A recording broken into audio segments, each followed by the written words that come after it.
Recording in progress.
I'm not hearing anything.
Step in, lean in, mic on, and begin. Hey!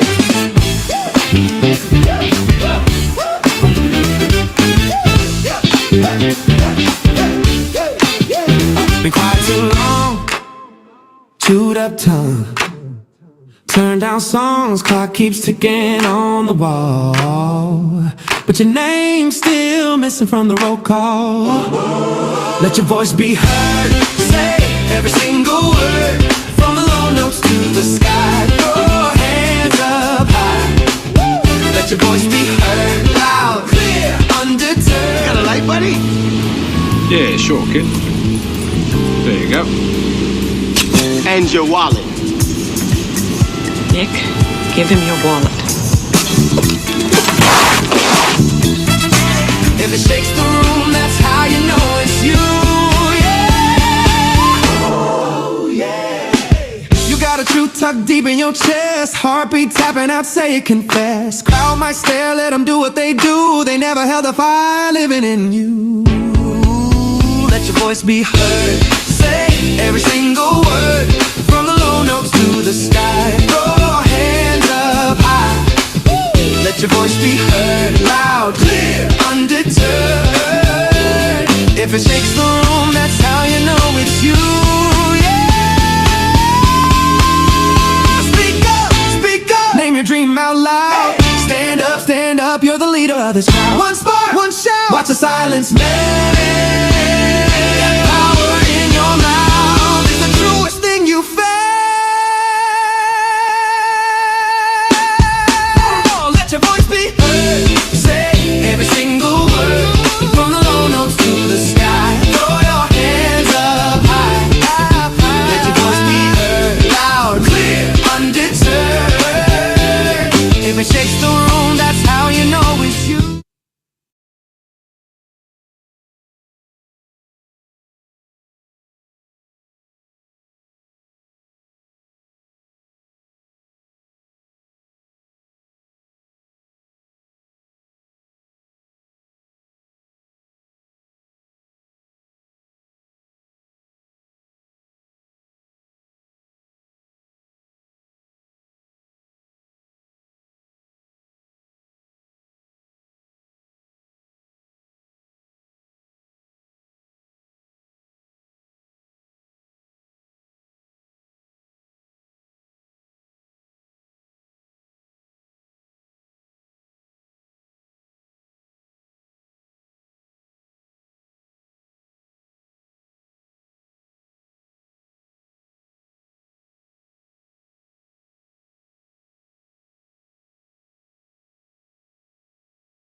Again, let me start over. My name's Cloyd Holmes. I am the visionary CEO of Man Up Ministry, Inc. and the host of Let Your Voice Be Heard Talk Radio.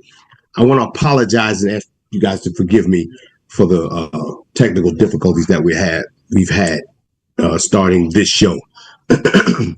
Every time there's going to be an awesome guest or an awesome show here, something happens to try to deter it. But there's so much value in what we're going to hear about tonight that it was worth the wait, worth the, getting the difficulties taken care of. Most of you guys here on the panel know the guests that we have and the type of stories and encouragement of knowledge that we entertain on this show. Tonight is something a little different. This lady that we have on here tonight is full. Not that all the rest of our guests aren't, but this lady here she's something special. And I only talked to her for a brief period of time, and I had to cut her off. I stopped because there's no way that I can retain all the knowledge that she's giving out. And Again, I didn't have my notebook at the time. Usually, when I'm talking to somebody with the wealth of knowledge that she has, I'm taking notes, whether she knows it or not. Um, as I told the coaches that come on here, coaches that we interviewed on here, when I'm talking to them, if they saw the notes that I had, they probably would send me a bill afterwards. But because I'm learning as we go. This lady that we have here tonight, her name is, and don't get mad at me, her name's Dorothy. But you don't want to be called Dorothy. We know her. Well, we don't know her yet, but we're going to know her. And once you've been on Let Your Voice Be Heard Talk Radio, once you've been on this show once and you come back, which I know you'll be back several times because there's no way we're going to get through your story tonight, you become family. You are family. So I'll feel very comfortable calling you Dottie. I don't want to insult you and call you Dottie. You're like, hey, you don't know me like that, But you did tell me that Dorothy's your name, but you prefer Dottie. Yes, ma'am. So Miss Dottie Herman. Dottie, I'm going to say this before I turn this over to you. I want I don't even know how to introduce you because me personally, I want to know your story, but I want to know your story from the beginning. I want to know, you have done so much, and you talked about numbers that I can't even imagine. And so when someone is telling me about the type numbers you're talking about and the things that you did and how you did it, I'm not going to give your story away of how you did something that I can't even imagine how how you I don't want to say, I don't use the word tricked, but you told some people that you would, and this is just briefly talking to you, you told some people that you would buy a property from them or something from them worth millions of dollars, yet you only had $1,000 in your bank account, and you ended up buying that company. Unmute or turn your sound up, Daddy, because I can't hear you. We can't hear you.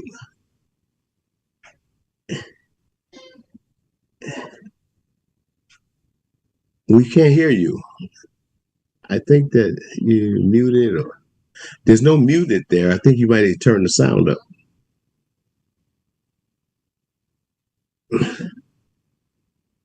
Listen, the powers that be do not want this to be heard. Well, we're going to hear this tonight. We're going to hear this. I don't care what we got to do. We're going to hear this. I want to hear this. You're still muted. We can't hear you. Can anybody else hear her? No, nobody else can hear you either. I can't hear you. It's the microphone. It's the microphone.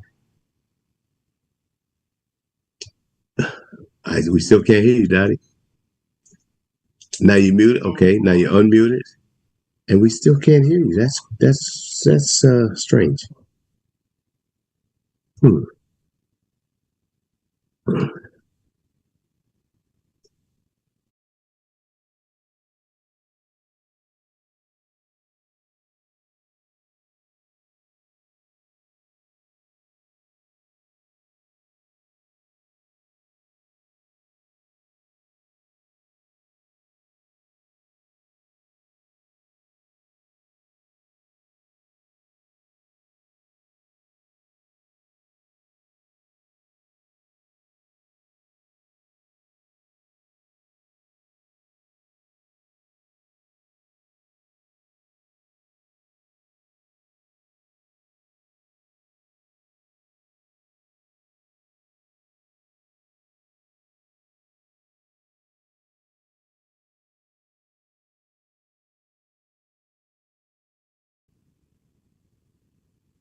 What about?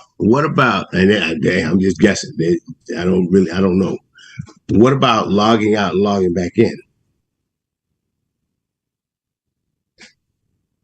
Maybe that would do it. I don't know. I'm just guessing. I'm just guessing, guys. Let's see what happens. If that works, I'm turning to the IT guy. Let your voice be heard. Okay, all right. Two people in waiting. Let's see here what we got.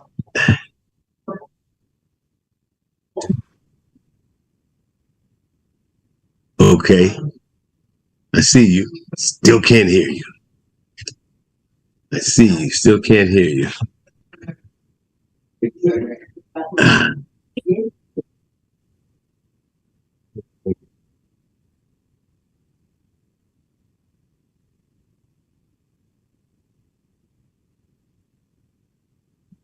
Um, I, w-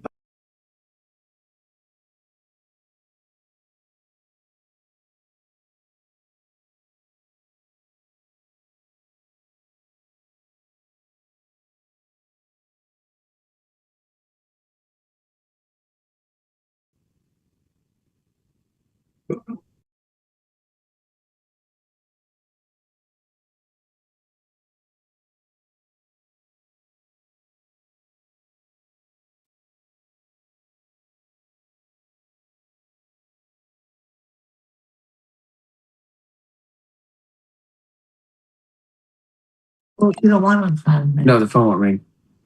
If that works. we can hear her. No, but I don't turn it on. hey, will you look at that? Hey, Dottie, we hear you.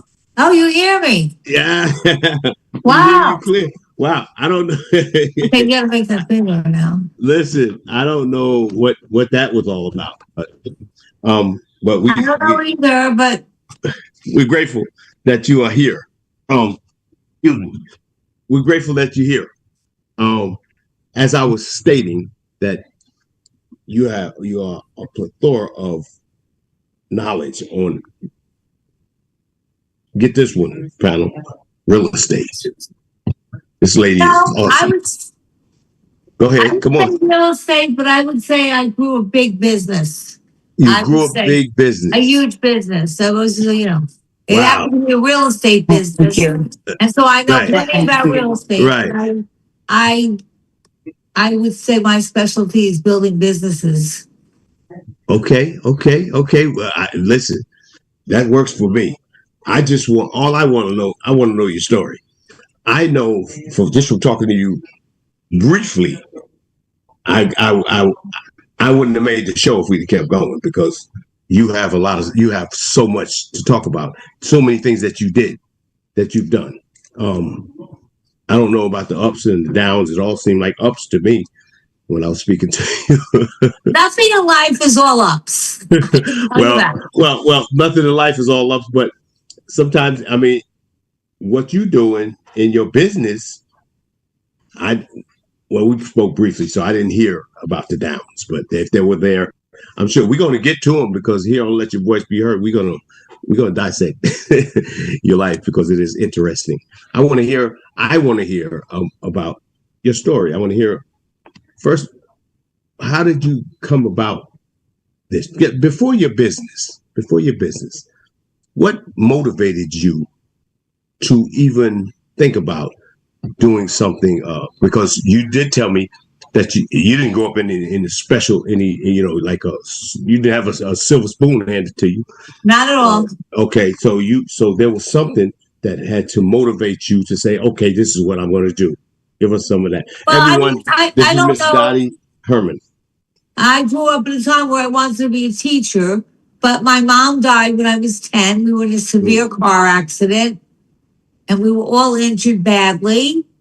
I was thrown out of the car, and I had epileptic attacks where I would be unconscious, and I could have killed myself every second of the day because I didn't know when I was going to get sick, and I would lose consciousness and everything. So, but I swore to myself, and because my mom wasn't alive, because I certainly wouldn't have let a child of mine do what I did if they were sick like me. But I said, I'm not letting this interfere in my life. And I swam. I'm a great swimmer. I swam in the ocean. I ran for everything in my class. I didn't let the sickness stop me. Mm-hmm. I don't let things stop me when I'm determined to do them. I'm not religious, but I would say I'm spiritual. And I would always think, my mom's probably watching. And every Mm. time I was like going in like a wrong direction a little bit, I think, my mother's probably really upset turning in her grave. So I wanted her to be proud of me, and I'm ambitious. And I was the oldest of Okay. three kids. My dad was driving the car, so he was kind of out of it. I always say, because I'm writing a book, the day my mom died, I lost my dad also Mm. because he was driving. And so he felt responsible, even though it wasn't really his fault. To make a long story short, um, my father was a sanitation man. I grew up in a very middle class area that I will never forget. The people, because they all made breakfast and they would set my hair. And if I would go to their house and knock on their door at midnight and say, "Oh, somebody broke up with me," they would get out of bed, open their doors, and let me come in and cry. And I never forgot those people because they didn't do it for fame. They didn't do it for anything. For recognition. They did it just because they were good people. So I had a lot of mothers along the way. And I didn't know what I wanted to do. I wanted to teach, but then got married and had a child at 19. So that didn't last, that marriage, more than a year or two, and he didn't give me any support. And I thought, well, teaching isn't going to cut it. I went to school at night and finished up. I became a certified financial planner. And I was working to do real estate because I had to make extra money. I was, my husband, the father of my daughter, never gave me $1 of child support. So, and I didn't have a father who could help me. So I was on my own. Well, when you say working to do real estate, what do you mean by that? I mean, because I actually sold it. oh, okay, you started selling real estate. Well, because I was going to school, I got certified as a financial planner, and I was finishing my degree up because I had my daughter at 19. So I had to finish at night, and I had to work, and I had a baby, and I didn't have the money to have childcare. Mm. So I took her a lot with me, and I eventually paid my father's wife under. I wasn't allowed to tell him, but she said, "If you want me to watch your daughter while you work, then you'll buy me a car and you'll never tell your father and you'll pay the car payments." And there I was, 19, 20 years old, paying for school, paying for the stepmother's car payments. And, but I was just going to make it. And I ended up somehow, I started doing real estate just on the side for extra money because you don't have to have set hours. As a broker, Yeah, as a broker. And then I told my boss, as soon as I'm done with certified, I get my certified, my Series 8, and I get certified in financial planning, I am out of here. I'm going to be a certified financial planner. And when I finished and graduated, I went there to tell him I'm gone. And he said to me, "Don't leave." I said, "Well, I'm leaving." He said, "No, no, no. I'm selling my company to Merrill Lynch. Mm. And with your background, you know real estate and you have financial background, you'll be a home run." So I had read in a book, and believe it or not, they had books in those days because we didn't have the internet. And it said, if you want to get ahead in this world, don't go, you go where the people who make the decisions are. Okay? You're better off, you have to be where the people who make, and so I found out where the head guy from Merrill Lynch was, which was in California. I really didn't have money, but I saved my money. I flew to LA. I barged into the office. I had no appointment, nor would he have given me one. I was a nobody. And the head of all of Merrill Lynch doesn't give even the people that work for him a long time appointments. And the secretary said, "Well, you don't have an appointment." I said, "Well, maybe when he comes out." And when she went to the ladies' room, I just barged into his office. And he kind of looked at me shocked. And then I said, said, well, I read in the book that if you want to get ahead in this world, you got to meet the top guy, and you're the top guy. And then he just smiled. That's how it started. So Merrill Lynch had just decided to get into the real estate business, and they were buying companies all over the country, the United States. And I got my first job. I became a regional manager of the Northeast region. I was probably about, I don't know, 24, 25. And I did that. I loved my job. I ran 4 or 5 states with a few other people. And then one day, Merrill announces we're selling, they're a public company. They announced we're selling the company. We don't want to be in real estate anymore. I thought I would die. I love that job. I love Merrill. And I love them because what they did is they said the assets of their company were their employees. And I never forgot that. And so if they believed in you, they sent me all over to learn, to take courses. And in those days, real estate was very local. You had a little store there. You were in a few things in the town, but it wasn't national. Merrill was the first national real estate company. So they flew me all over, and I saw that real estate was done very differently depending on where it was. And when it comes to real estate, the Northeast is very less progressive than the West Coast. So I learned a lot. Now Prudential, it takes a year for them to sell it. They sell it to Prudential. And right away, I see a difference. The Merrill guys are sharp, very well dressed, very cool. And the Prudential guys had scuffed shoes on, kind of cheapish shoes. And they say, you know what? We don't want to own a national company. We don't believe in it. We think real estate is local. And therefore, we're going to franchise this company. We're going to franchise the United States. And your job, Dottie, and everybody else that was there, you just keep the company together until we find a buyer. So there I am. I'm going to lose my job. I just had to keep the company together till I buy a buyer. And I was in the Northeast region. They sold everything. They sold Connecticut. They destroyed Jersey. They cut it too much.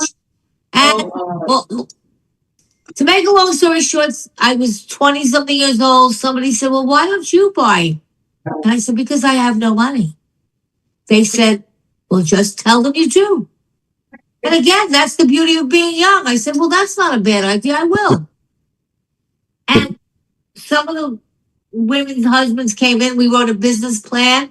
I said, I have venture capital money. I'm ready to buy it. I can buy Long Island. I think it was 28 million or something of that nature. I'm ready to go. P.S. I didn't have $1. I had $1,000, I think. To make a long story short, I convinced them to sell me the company. No money down, no personal guarantees. Wow. Nothing. And working capital. Wow. I needed working capital also. And to make this story short, because there's other people I'm sure who want to speak, when I decided to buy the city, because half my customers for the Hamptons were from the city, I cold called, and those are selling skills I learned in selling. I called Andrew Farkas, who ran a company called Insignia and owned the largest real estate company, which was Douglas Elliman. And I said, would you sell your company? He wasn't for sale. I just said, would you sell your company? He said, for $75 million, I will. And I won't even let anyone outbid you. I said, well, you're going to have a deal. And I called up Prudential. And I was always smart enough to be in good standings with the companies I worked for and make sure I knew all the right people that were making decisions. I learned that at Merrill. And so I said, we can have the biggest company in the city. I just need $75 million. They flew in. It was at 9/11, so we were expecting our second terrorist attack. And of course, we'd be negotiating and be orange alert, red alert, everybody. To make a long story short, they let me $75 million. I needed 85 or something like that. So I had to bring another partner in, and I had to give him 50%, but I did because anything to have the company. And I bought Douglas Elliman for $85 million. No money down, no personal guarantees. Wow. Now, I know everyone says that is unheard of. It would never happen now. Well, it wouldn't happen then either. I always tell people I learned a big lesson. The worst that can happen is someone says no. That's right. The worst. That's right. And most people are afraid of the word no. And when someone says no, because they originally said, no, we can't lend you the money. But I didn't let that stop me. I kept on bugging them and telling them how much I would make them money because they would get the franchise fee. So that's my story. And then, of course, I took Douglas Elliman to a whole nother level. I opened up in 30 states over time, and so be it. Well, that's a small piece of your story. You scratching the surface, Dottie. You're not gonna do that to us. I'm not gonna allow you to do that to us. You scratching the surface. There's much more to your story because where you're at today, there's so much that has happened from that point to today. We want to know about all of that. We want to hear about that because you are a very unique success story. You bought a company, and that's crazy. You're right. It is unheard of. You bought a company with no money for $85 million. Yes. They call it breakage. When you buy a company and someone new buys it, there's a certain amount of people that just leave because the owners change. And so when I flew in, it was St. Patty's Day, the day after St. Patty's Day, to tell them I bought the company. I said I put everything I have. I took loans of everything that I've ever worked for, everything I have, my houses. And the old CEO said, you idiot. Now they know you don't have any money. They're not going to stay. And then I said, I really need you guys to help me. I really need you. And he goes, idiot, idiot, idiot, the CEO. Well, let me tell you this. I needed them. And without them, I wouldn't be sitting here now. Mm-hmm. Because I needed them, they helped me. And they helped me build this company brick by brick. And to all the people at Douglas Elliman, from the people that were 80 years old to the people that were new, I would never have made it without the help of all the people that were around me. And that's the truth. Well, you had to have the gumption to ask for help like that. To ask these people for help because the people you're describing gonna do just what you just said. You idiot.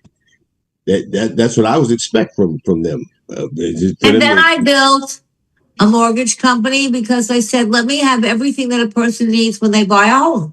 So number one, they need a mortgage. And I had done that on Long Island because when I worked for Merrill Lynch, they had a mortgage company. So I knew how to integrate that. And I brought a mortgage company in, our own. And I had built a rental company. I built a title company. So everything you need, it was one-stop shopping. Anything you need, we had.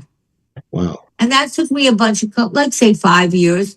And I didn't lose one. Now that might not sound like a lot to anybody, but that is a major achievement. I didn't lose one person, not one.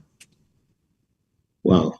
However, I got lucky because at the time that I bought Douglas Elliman, Barbara Corcoran had just left her company. She sold it. And she sold it to, I think it was Rheology then. And the people at Corcoran loved her. And they didn't like the new girl that came in to run it. So I was lucky. I'd love to tell you I cold called and made all these phone calls to get these people, but I didn't. I would tell you within a couple of months, I must have had 150 people from Corcoran who left because they loved Barbara and she wasn't there. So that got lucky. And then I cared about them. And I built a team and I built culture. And I think that culture in a company is so important. And I think a lot of people miss that. Wow. Yep. Right now, I have some questions, but I see a couple of hands up. So I'm going to take a couple questions from the panel. Lazaro, I see you have your hand up. You had your hand up for a while there. I don't know. Yeah. There you go. Yes, hello. Yeah.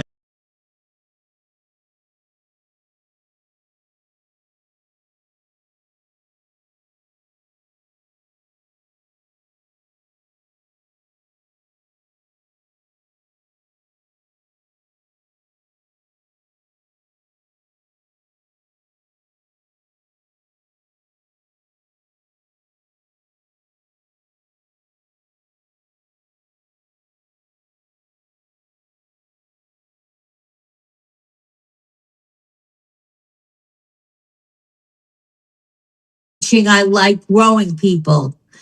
And that's what I did. I opened up DE University at Douglas Elliman, which was where they could get free courses and things. I also sent many of them. I paid for my management team. I paid for the top producers. I brought courses in, and I had learning activities, roundtables. I took education, brought it into the company.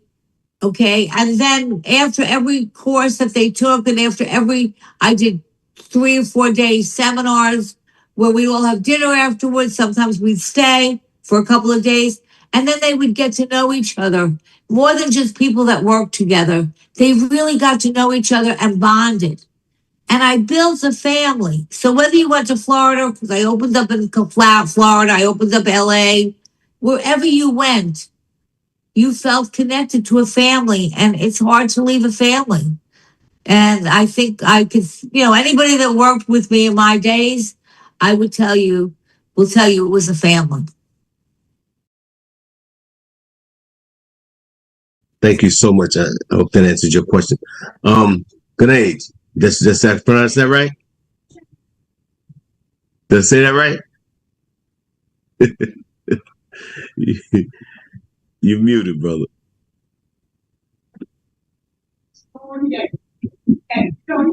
You stuck on mute.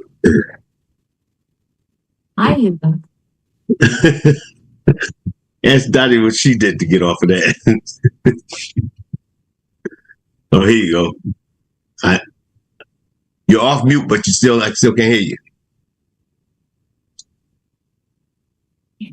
you. Okay.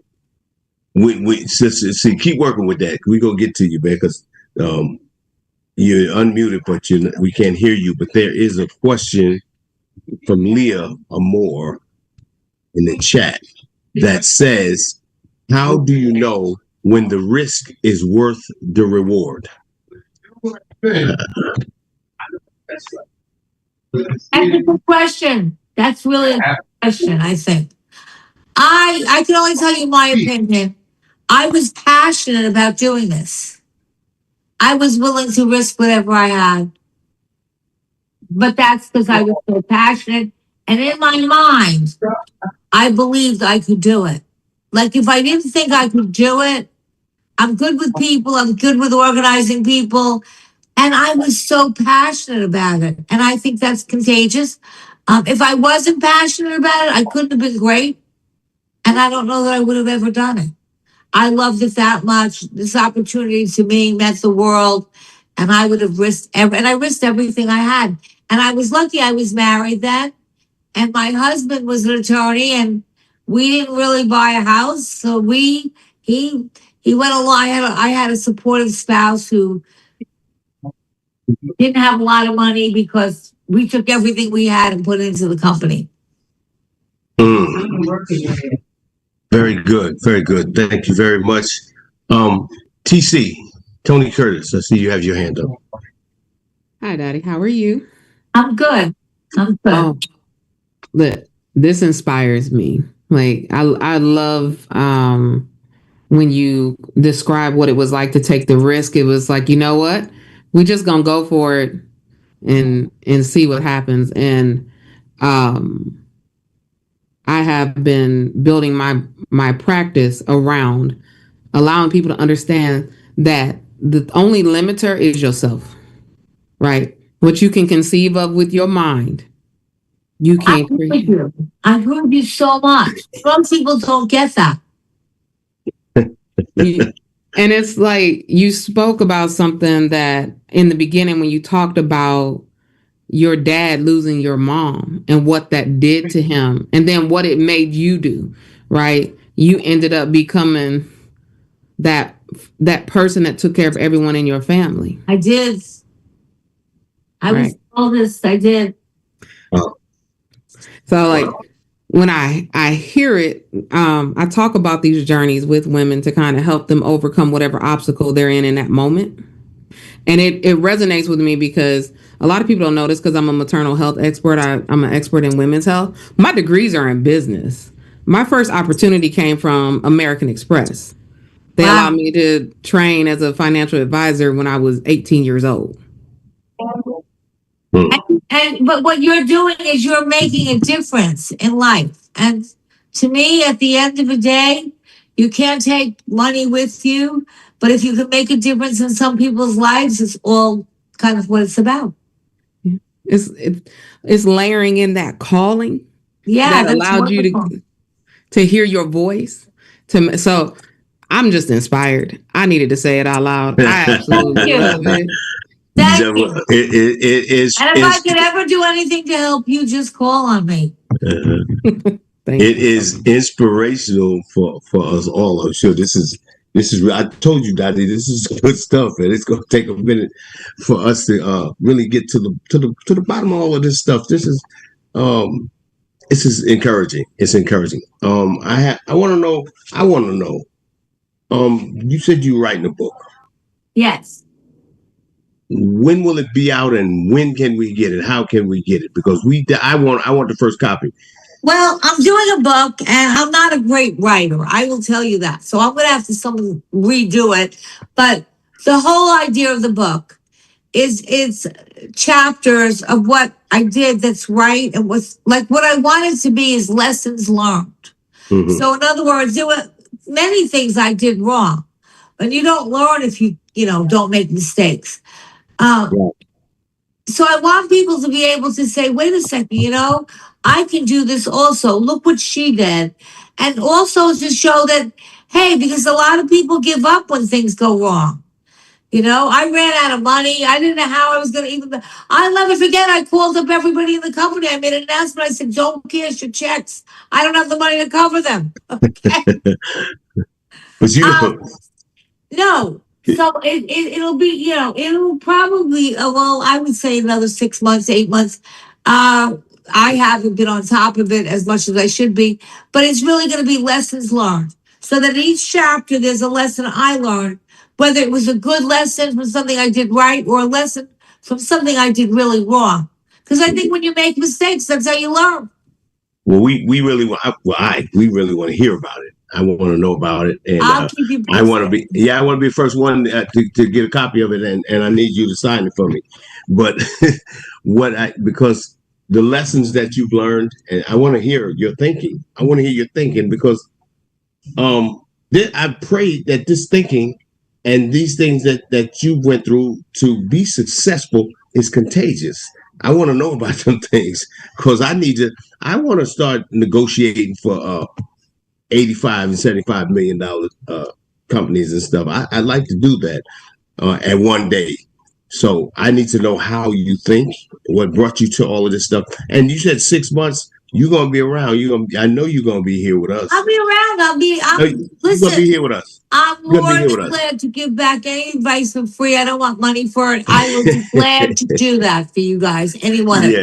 Yes, we thank you for that. You definitely gonna be around. We have some other questions. I see Tony, you have your hand up. I'm gonna get you, bro. Let me see. Ganaj he's been trying to get a question in, and his question is, he says he has plenty of friends in your background.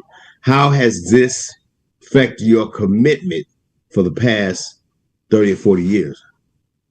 I'm not sure what he's asking me. As many friends with my background? I'm not sure either. Ganaj, you says I have plenty of friends in your background. How has this affected your commitment for the past 30 or 40 years? I'm not sure of the question. And I don't think Dottie's sure of it either. Yeah, no, can you elaborate on that? Yeah. How has this affected your community? My community? I have a community. Okay. I like people. I learn from people. I learn from people who are smarter than me. I learn from people who are not as smart as me. I'm always in the center of things, and I grow from everyone. I think you can always grow, and I love to learn. I'm on the board of a university that I went to, Adelphi, and everyone goes, well, you don't get paid. You put so much work in that. And I said, it's never going to help me with my career. And it is a ton of work, but I love it because I grow it. I'm growing and I meet interesting people. And that's another thing. Always try to have mentors and people that you can learn from. And I've had some great mentors in my life. Wow. Thank you for that. Thank you for that. I see Tony, you right after this. Karen she had a question here in the chat. I'm gonna get to you, Tony, right after this. But Karen says, how did you build? Where did it go? How did you build? What did it say? Wait a minute. Okay, how did you build culture? And tell us what that looks like. Were the people on board, or was it difficult? Let me read Culture that. for me is not done enough. I am very good at building culture. What I did is everybody was important. People that nobody even knew, they just put data entry or they put listings in the computer. No one even knew their name. Everybody became important. And what I did is everybody had a personal goal. So each person had a goal of whatever it was. And if you were a brand new person, obviously your goal would be less than somebody who was experienced. And then I had a company goal. And once every month, I'd have a meeting that you go online and you get like a live meeting, you tune in. And everybody had to contribute to the goal, even if your goal was tiny. And I learned a secret many, many years ago. People will work harder to not let the team down than they will for themselves. Wow. Wow. That's really good. Thank you so much for that. Okay. Tony, come on. Hey, Dottie. How are you? I'm good. I'm good. You look as pretty as you did back 17 years ago when I was chasing you, trying to get you. And I was, by the way, Dottie is my like a client that from New York. Me and Dottie, I chase Dottie all over the world. Dottie is so hard for you to get to. She has people. I mean, before you finish talking to the gatekeepers that she has. I don't have them anymore. I don't have them anymore. I know it. I used to have I'm talking to you gatekeepers. now. Nobody could get to me. Now everyone can get to Nobody. me. No, that must have been when you got those loans for the millions and millions of dollars. Because I could not. Dottie was on my listen. Everything in New York with real estate had a picture of Dottie on it. Every book, every real estate book. And I said to myself, I've got to get her.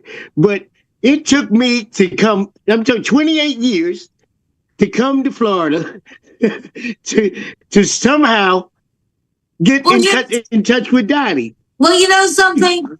I apologize for that. I don't think I would naturally ever have all those games. I'm just an open person. So I would talk to like I had a guy in New York City try to mug me and steal my stuff. And I went to the curb to sit down. I didn't want to give him money and stand in the street. I was afraid he was going to push me over. He came and sat next to me. The guy was homeless and was trying to rob me. And I said, you almost knocked me over. I said, you didn't have to do that. You could have hurt me. And he said, but I did. Well, I had a 10-minute conversation with the guy who tried to kill me almost. And he explained that that's how he makes money. And he said to me, Dottie, if I didn't try to rob you, would you have given me money? I said, no. He said, well, that's my answer. So I don't have any guards now. I had too many. And so, yeah. Well, Dottie, how are you staying so young? The next show is going to be, how the hell did you stay this young? I didn't have plastic surgery. I can't even have that. So I have good genes. I'm serious. Dottie, you don't look a year older than you did back then. Oh, come on. When I used to chase you around. I tried to get thank you. Let me give you Dottie, a big Mwah.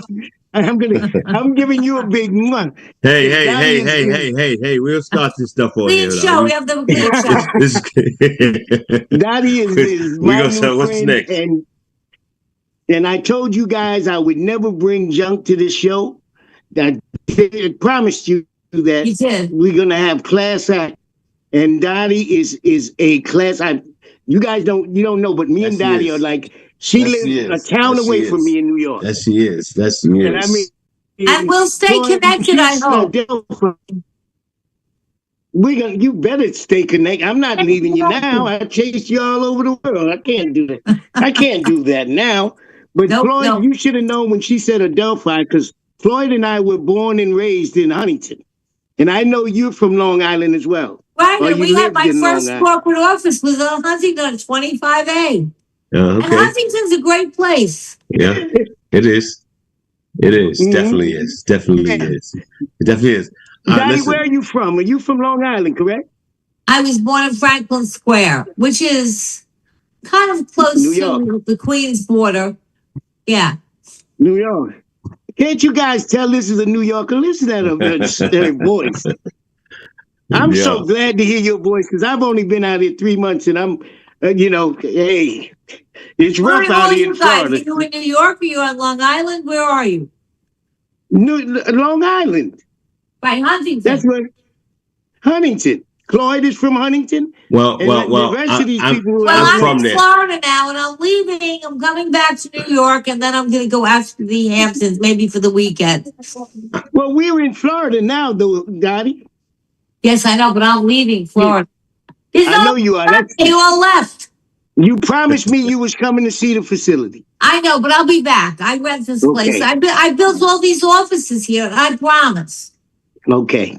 That you guys heard that, right? And as soon as you My get back, you're word, my word, coming back my on word. the show. You're coming back on the show. As soon as you get back, and tell these people I'm back. My word. And that's on me. That's See. on me. You coming back, and you're not If paying I a give you quarter. my word is good. She gave Okay, her word, beautiful. man. Thank you. Thank you, Dottie. Dottie, I'm gonna ask you. There's some more questions. I told you before we started this that there's gonna be questions. These people are gonna want to know, like I do. So there's questions, and we can't do this in one show. We might not be able to do this in 3 shows, but we're gonna get to the bottom of your success and see. I want to see how I can take these jewels and apply it to me. See, because this is what it's about. This is what it's about. Even your book that you're writing, that's what it's about. What you went through, your experiences, how you thought in different instances, how you overcame it. So now, if I'm going through the same thing or something similar, wait a minute. This is what she did and was successful with it. Everything may not work for you, may not work for me, but some of it may work. It worked for you. It may work for me. So I want to know about the people that work for you, making everybody's contribution matter, even if it's small. Yes. Because when people feel needed, when they feel like they're part of something, when they feel that you're counting on them, a lot of companies, especially big ones, like the people are numbers, they don't really count. And maybe just the top people, they know their names. I know everybody's name. I made everybody important. I don't care how little their job was. And I think that's one of the keys of being successful, of making people feel like they count and they matter and they're not a number. And I knew them all. And I did a lot of company things where I got people together, where they got, where we did some learning, and then maybe I'd have a dinner or I'd have food or we'd have a drink. Okay. And now people start to get to know each other outside of work. And, when you're running back and forth working, you don't have that time. And now people started knowing each other as people. And then I did a lot of team building things. I went to these places where you bring in people and they help build teams. Because it's really all about a team. Well, this is some of the people. Whether it's a big team or a small team. And then we did baseball games. I divided, I had Long Island against New York City. Okay. and we had a baseball leagues. Then I got other real estate Right. companies to contribute. Then I got some girls to be cheerleaders. I wanted to tell the ones that really were a little too not well. I let them off, but we There had you go. games. We were rivalry, and we had like the city against Long Island. Guess who won? Long Island. Yeah. Dottie, here's a question. Yay. Here's a question that's in the chat. I think Tony Curtis asked it, but I'm curious about this as well. And I was going to ask this question. Well, when you were building your companies, at any time did you want to give up? Of course. Yes, I was broke. I had no money. It was 2008. Okay, nobody was getting paid. Vendors weren't paying. People weren't paying. And my loans were due, and Prudential was sending me, we're going to put you out of business. Your loan, you're in default. You're in default. And my father, I said, Dad, I can't do this anymore. And my father sent me something by Ann Landers that never quit, which I still have to this day. And then I found out where the corporate office of Prudential was, which was in Newark, New Jersey. I had never been there, nor do I want to go back. And I got a car service to drive me there. And I went crazy. I started crying. It wasn't fake. It was real. You're not taking my company away. I was screaming and crying. I don't think they knew what to do with me. They thought if I was a man, I don't know if I would have. But I was a woman. They were like, all right, calm down, calm down, calm down. Okay, so then I'm crying and they go, all right. And what did they do? They forgave 45% of my loan. Wow. And refinance. And then they said, and after this, go find another bank. Don't count on us lending you the money anymore. And I did. But they forgave 45% of the loan. And then, of course, I had phantom income. And I don't remember how the accountants figured all that out. But yes, Prudential forgave half of the loan. Wow. Wow. There's a question here. I'm going to piggyback off the last question. I'm going to ask that question. Then I'm going to ask a question we have. And then we're going to talk about on the side, Dottie, you coming back for show 2. If somebody wants to get some more. Okay. This question piggybacks on the one that Tony asked. Did you ever want to give up? Leah Amore says, when is it time to give some of the things up? Has it been time, or when is it time to say? Well, it killed me. In 2018, I thought I'd stay with this till I died. I might have let somebody take my plate, but I got sick. I couldn't breathe. And I ended up with emphysema. And, I couldn't breathe, and I was so sick, and I just had to step down. So once I stepped down, it was very hard for me. I think I almost had a breakdown because I loved it so much. It was my life. So you're saying when it comes to health? Yeah. Well, health is one thing. I mean, I think that, but what I did do is I always have successors. You see, I don't believe in a person being insecure people never hire people that are great. I learned from one of my mentors, Dottie, if you want to be successful, I learned this at Merrill Lynch, then you will hire people that are better than you. And insecure people don't do that because they're afraid, the person's going to be better. But I hired the best of the best, some of which was smarter than me. And that's how you build a great company. It's like the presidency. If you have all not good people around you, you're not going to be a great president. If you have great people around you, even if maybe you're not good. So I always had really good people around me. And when I got sick, but I was always having a plan because I think there's a time when it's time to, even if you still love it, do something else in the company. But I think there's a time when it's time to take the baton and give it to the next guy who's a little bit younger and give somebody else a chance. Good answer. I like that. What did you say the name of this book was that you're writing? What's the name of it? I didn't make a name for it yet. we can maybe we can help you with that. Maybe you can.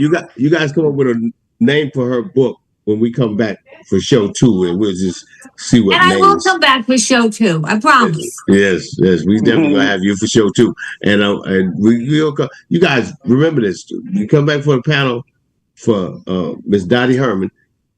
Bring the name of what you think her book should My be book called. should be, yes. Yeah, what her book should be, and we'll go through them, and maybe she'll use one of them. Who knows? And let me ask you this, Dottie, before we go. What would you say to someone that wants to get into the business that you're in? What would you say to that person? They want to get into the real estate business. Yes. Get to run the real estate business. Well, basically, ultimately, I think it helped running me. I think it helped me that I knew the business and that I related to real estate people because I did it. I sold real estate. I knew what that was like.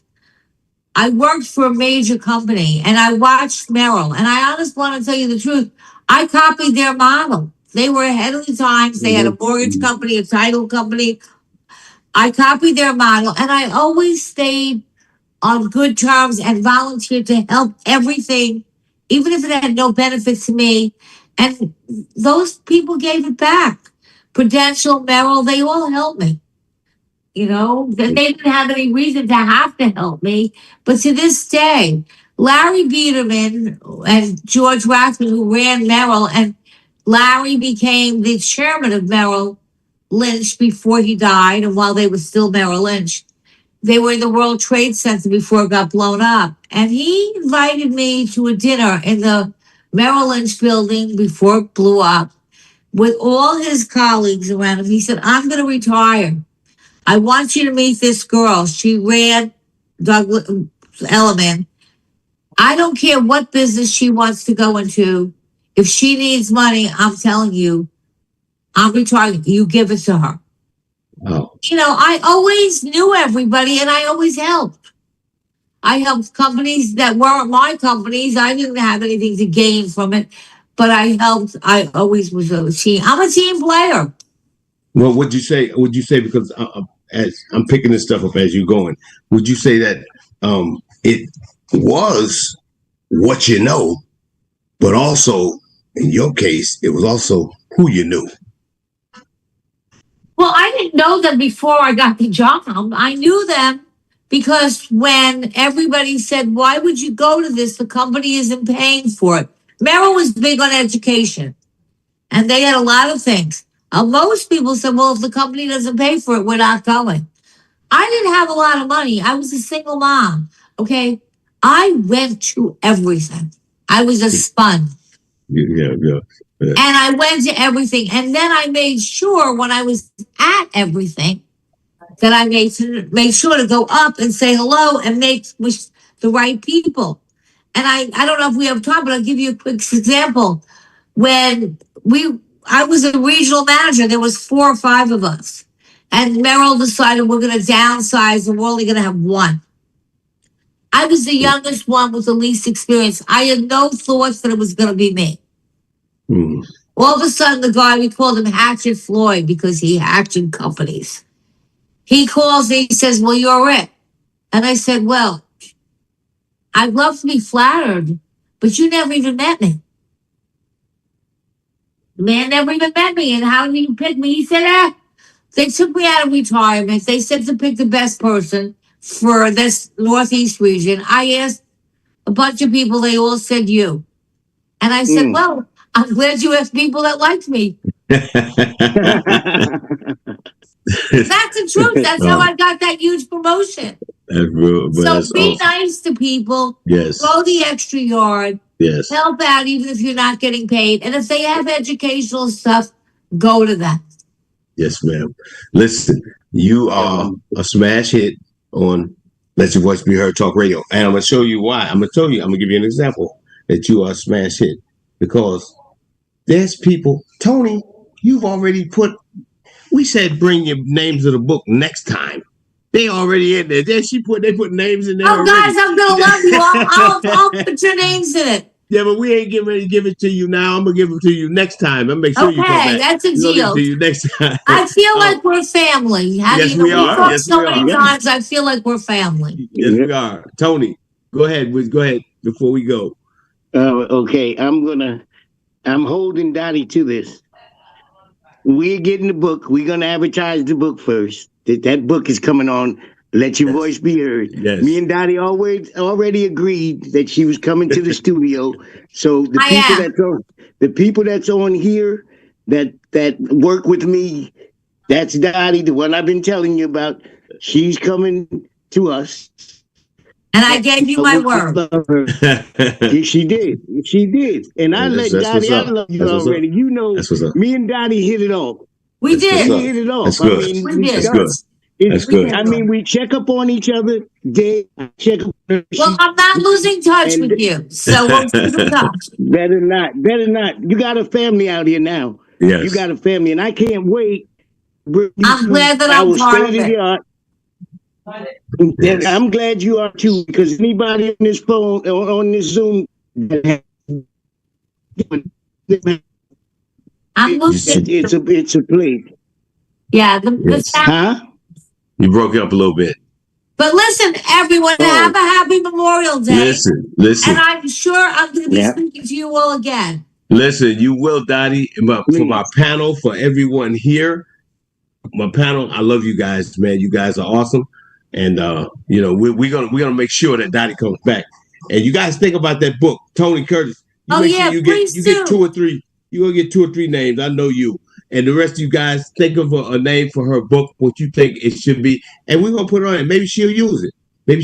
I thank you guys. I love everyone here. Yeah, I love everyone here. I'll try to get everyone's information. Thank you. I love you guys, and I feel like I'm part of your family. I love you guys. I love you, Dottie. And you guys have a great Memorial weekend. Come back. You do the same. Come back the next time. I will. Your boy now. Step in, lean in, mic on, and begin. Let's dance, Dottie.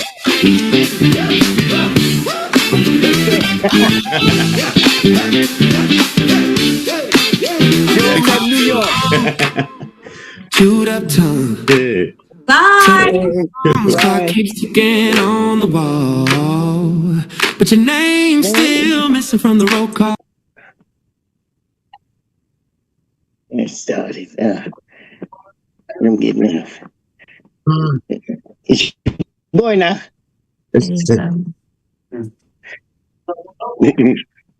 Look how the screen and stuff came back on. Yeah. I don't know what he's doing.